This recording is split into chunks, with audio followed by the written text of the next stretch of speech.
Human to human, you draw up a list of questions, you want answers to this, you want answers to this, you want answers to this.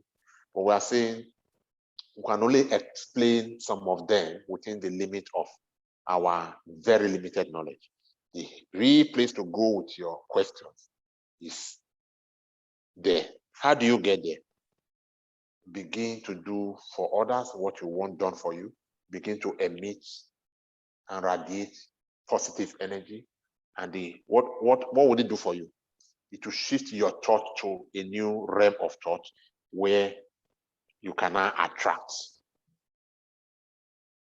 the kind of spirit, the connection, so to speak, that would teach you all of these things. All right. So in my own case, who did I go to ask these questions one by one? Who could have explained them anyway? So the same source that explained everything beyond just answers to the question, that's what I'm leading you to. That same source. That same source.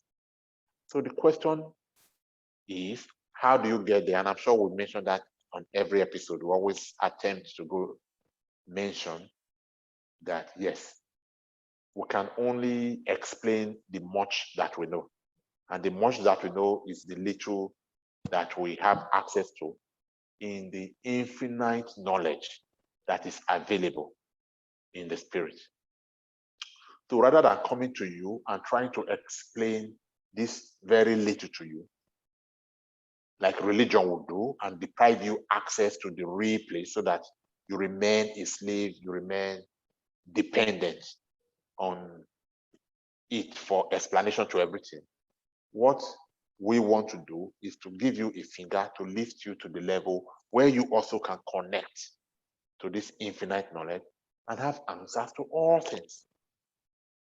And have answers to all things. All right. So some of these things I'm able to explain only to the extent that I know them. Maybe I did not ask those questions in my own case, and therefore they were not revealed to me in details. But since these are the questions that you as the viewer now, not necessarily, you have, take these questions to your spirit, to the Holy Ghost, to infinite intelligence, to whatever name, to the universe as the best name. Take these questions to the universe. And then all of them will be answered. But again, I'm sure that the approach will be such that even questions that you have not asked will be answered before you even ask them. Because you come to, by the knowledge that you'll be connected to, you come to such an understanding that you'll be awed. You'll be, wow. And then once that burden of, I have this problem, I have that problem, and when that burden is off, it's not in the same mood that you go into connection that you come out. Gets to a time when, even though there is problem all around you, you don't see the problem anymore. You will know it. I mean, before they disappear in the material and you really don't see them, you first of all feel it in your spirit that these problems are not there. So when you are going into his presence, so to speak, you are already joyful. You are already, I'm going to be, the happiness is already there. So when you are there and you are being taught, it's happiness throughout. It's joyous. So it's a different mood from the pensive mood of being in the world and seeing just problems. That's what I meant by a shift. So even you would know that, solitude. Before then, being in solitude will be loneliness. There's a difference between being lonely and being in solitude. Okay. Before then, you would not like the idea of being by yourself. In fact, many times you hate the idea.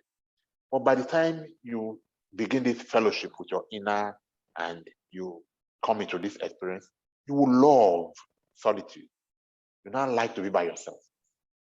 Because you know that when nobody is here and you are tuned to this frequency and you are in communion and you are in this lecture with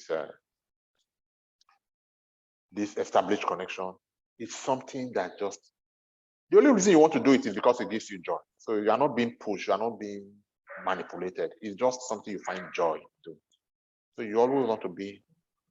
So do you understand why spiritual people enjoy solitude now? Yeah. Yeah, spiritual people, they prefer to be in solitude than to be in crowd. They prefer to be one with their inner than to be in crowd with their outer, enjoying champagne, enjoying pepper soup. Yeah, you could do that once in a while, but they still prefer. You give them the choice. Okay, what would you rather do today? Be by yourself or be in the company of your friend? They'll prefer to be by themselves. Because that the presence of whom they are is much more than being the presence of 50 friends.